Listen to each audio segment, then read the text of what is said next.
আসসালামু আলাইকুম প্রিয় দর্শক, আমাদের চ্যানেলে আপনাদেরকে স্বাগতম। শুরুতেই জানাবো সংবাদ শিরোনাম, এরপর থাকবে বিস্তারিত। প্রথমেই জানাবো নির্বাচন পরিচালনায় যে ক্ষমতা ফিরে পেতে চায় নির্বাচন কমিশন। জানাবো ডিসেম্বরের মধ্যেই নির্বাচনের প্রস্তুতির নির্দেশ প্রধান উপদেষ্টার।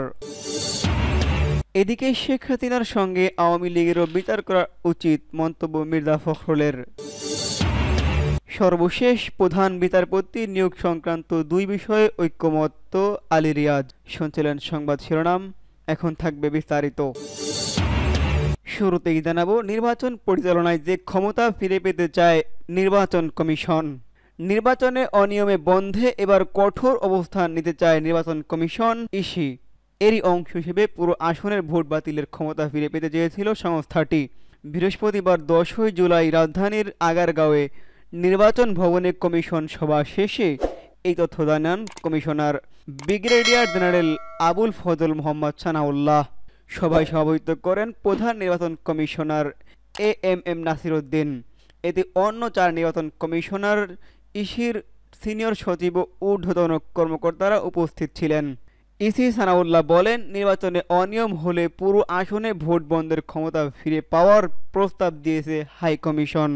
এছাড়া হলফনামায় মিথ্যে তথ্য থাকলে নির্বাচিত হওয়ার পরেও প্রার্থীকে তলবের বিধান রাখা হচ্ছে বলেও জানান নির্বাচন কমিশন। তিনি আরও বলেন, 18 থেকে 33 বছর বয়সীদের জন্য আলাদা ভোট কেন্দ্রের প্রস্তাব দিয়েছি সরকারকে, সেটা বিবেচনায় নেবে কমিশন। তবে ভোট কেন্দ্রিক বিষয়ে চূড়ান্ত সিদ্ধান্ত নেবে নির্বাচন কমিশন। শাপলা প্রতীক না রাখার বিষয়ে এই নির্বাচন কমিশনার বলেছেন, শাপলা প্রতীক চেয়ে 2টি দল নিবন্ধন চেয়েছিল। নির্বাচন কমিশন সব বিবেচনা করে শাপলাকে নির্বাচনের প্রতীকে যুক্ত না করার সিদ্ধান্ত নিয়েছে। এদিকে ডিসেম্বরের মধ্যে নির্বাচনের প্রস্তুতির নির্দেশ প্রধান উপদেষ্টার। আগামী ত্রয়োদশ জাতীয় সংসদ নির্বাচনের সব প্রস্তুতি চলছিল বছরের ডিসেম্বরের মধ্যে সম্পন্ন করতেই হবে বলে মন্তব্য এবং নির্দেশ দিয়েছেন ডক্টর মোহাম্মদ ইউনূস। রোজার আগেই ফেব্রুয়ারির মধ্যে নির্বাচন হতে পারে বলেও জানিয়েছেন তিনি। গেল বুধবার 9 জুলাই রাতে এক সংবাদ সম্মেলনে এমন তথ্য জানান তিনি।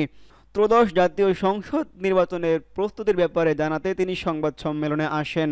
প্রেস সচিব জানান, নির্বাচনকে সামনে রেখে ডিসেম্বরের মধ্যেই আইন শৃঙ্খলা বাহিনীর 8 লক্ষ সদস্যকে প্রশিক্ষণ দিতে স্বরাষ্ট্র মন্ত্রণালয়কে নির্দেশ দিয়েছে প্রধান উপদেষ্টা শফিকুল আলম। জানান, আগামী মাসগুলোতে আইন শৃঙ্খলা বাহিনীকে কঠোর হতে বলেছেন প্রধান উপদেষ্টা।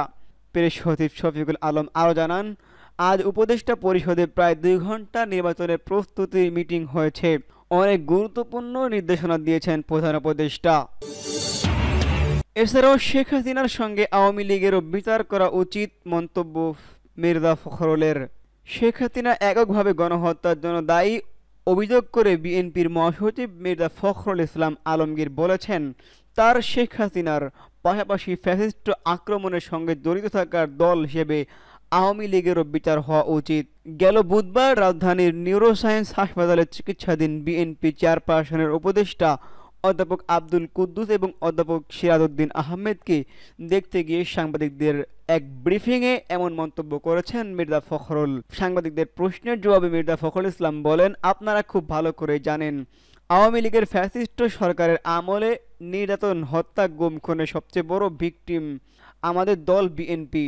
আমি নিজেও 112টি মামলার আসামি ছিলাম বলে এবং 13 বার জেল খেটেছি বলে উল্লেখ করেছেন মির্জা ফখরুল। তিনি বলেন, আমরা সবসময় মনে করি যেসব রাজনৈতিক দল ফ্যাসিবাদের পক্ষে থাকবে, যারা ফ্যাসিবাদের পক্ষে কাজ করবে, বিশেষ করে আওয়ামী লীগের হয়ে কাজ করছে, তাদের প্রতিটি ব্যক্তির শাস্তি হওয়া প্রয়োজন। তাদের আইনের আওতায় আনা উচিত এবং শাস্তি হওয়া উচিত। বিএনপির এই মহাসচিব মনে করেন, আওয়ামী লীগের প্রধান শেখ হাসিনা এককভাবে গণহত্যার জন্য দায়ী, the responsible for the killing of thousands of people. তার বিচার শুরু হয়েছে। আমরা আশাবাদী তার এবং যারা গণহত্যার সঙ্গে এই ফ্যাসিস্ট আক্রমণের সঙ্গে জড়িত তাদের প্রত্যেককেই বিচার করতে হবে এবং প্রত্যেকের বিচার হবেই। সেই হিসেবে দলগতভাবেও আওয়ামী লীগের বিচার ওতপ্রোতভাবে করতেই হবে। সর্বশেষ প্রধান বিচারপতি নিয়োগ সংক্রান্ত দুই বিষয়ে ঐক্যমত্য আলী রিয়াজ। দেশের প্রধান বিচারপতি নিয়োগ সংক্রান্ত দুটি বিষয়ে রাজনৈতিক দলগুলোর সঙ্গে ঐকমত্য হয়েছে বলে জানিয়েছেন জাতীয় ঐকমত্য কমিশনের সহসভাপতি অধ্যাপক আলী রিয়াজ। রাজনৈতিক দলগুলোর সাথে কমিশনের আজকের বৃহস্পতিবার 10ই জুলাই আলোচনায় এই ঐকমত্য হয়।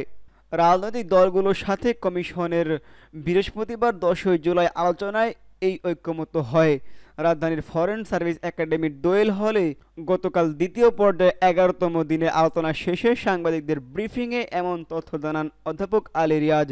এ সময় কমিশনের সদস্য হিসেবে উপস্থিত ছিলেন বিচারপতি Mohammad Emdadul Haque, doctor Iftekharuzzaman, doctor Badiul Alam Majumdar, Safraz Hossain, doctor Mohammad Ayub Mia এবং প্রধান উপদেষ্টার বিশেষ সহকারী মনির হায়দার।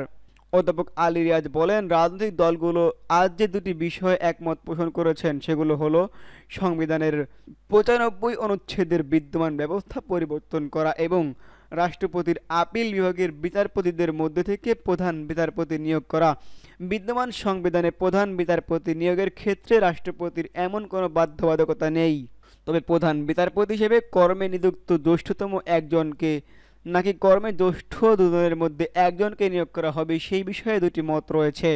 কমিশন এ বিষয়ে আলোচনা অব্যাহত রাখার সিদ্ধান্ত নিয়েছে বলে জানান আলী রিয়াজ।